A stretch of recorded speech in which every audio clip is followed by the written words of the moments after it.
That's the USS Indianapolis.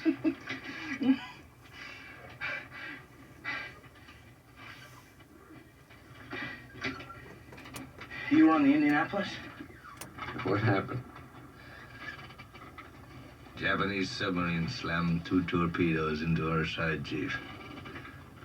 It was coming back from the island of Tinian to Lady and just delivered the bomb, the Hiroshima bomb.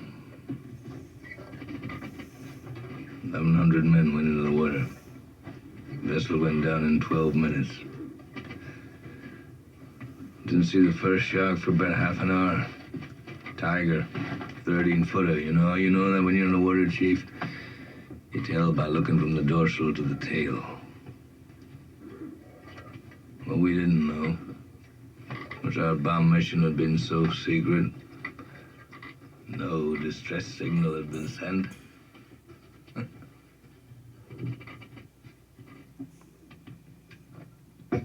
They didn't even list us overdue for a week. Very first light, Chief. Sharks come cruising. So we formed ourselves into tight groups. You know, kind of like old squares in a battle, like you see in a calendar, like the Battle of Waterloo. And the idea was, shark comes to the nearest man, that man he starts pounding and hollering and screaming. Sometimes the shark would go away. Sometimes he wouldn't go away. Sometimes that shark, he looks right into you, right into your eyes. You know the thing about a shark, he's got lifeless eyes, black eyes, like a doll's eyes.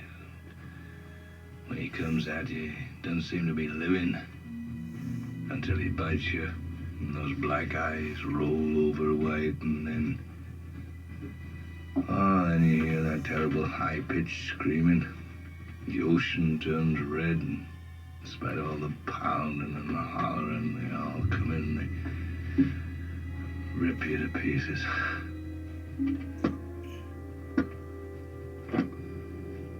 You know, by the end of that first dawn, lost 100 men. I don't know how many sharks, maybe 1,000. I don't know how many men, they average 6 an hour. On Thursday morning, Chief, I bumped into a friend of mine, Herbie Robinson from Cleveland. Baseball player, bosun's mate. I thought he was asleep. Reached over to wake him up. Bobbed up and down in the water. It was like a kind of top. Upended. Well, he'd been bitten in half below the waist. Noon the 5th day, Mr. Hooper, Lockheed Ventura saw us. He swung in low and he saw us too. A young pilot, a lot younger than Mr. Hooper anyway. He saw us and he come in low, and 3 hours later, a big fat PBY comes down and started to pick us up. You know, that was the time I was most frightened, waiting for my turn. I'll never put on a life jacket again. So 1,100 men went in the water. 316 men come out. The sharks took the rest. June the 29th, 1945. Anyway, we delivered the bomb.